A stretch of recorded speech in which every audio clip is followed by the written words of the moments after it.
जी नमस्कार दोस्तों, power star Pawan Singh के नेक्स्ट धमाका के लिए आप लोग तैयार हो जाइए। तो आखिर कब तक किया जाएगा नेक्स्ट धमाका, तो वीडियो के लास्ट तक आप लोग जरूर बने रहे हैं। अगर हमारे चैनल पर आप नए हो तो भाई सब्सक्राइब कर लो, क्योंकि भोजपुरी का हर अपडेट सबसे पहले हमारे चैनल पे आता है।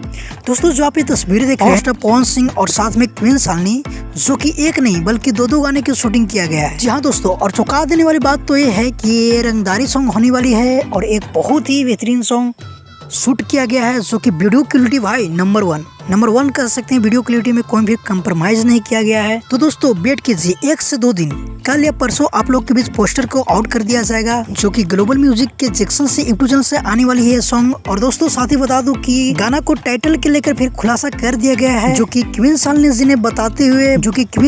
जी ने अपने लाइव वीडियो में बतलाए हैं कि गाने के टाइटल रखा गया है कल्ला ओढ़ने गाने का टाइटल होने वाली है। तो आप लोग कितना एक्साइटेड है इस गाने को लेकर हमें जरूर कमेंट करके बताइए। तो मिलते हैं किसी अपडेट के साथ बहुत ही जल्द। जब तक के लिए जय हिंद, जय भोजपुरी।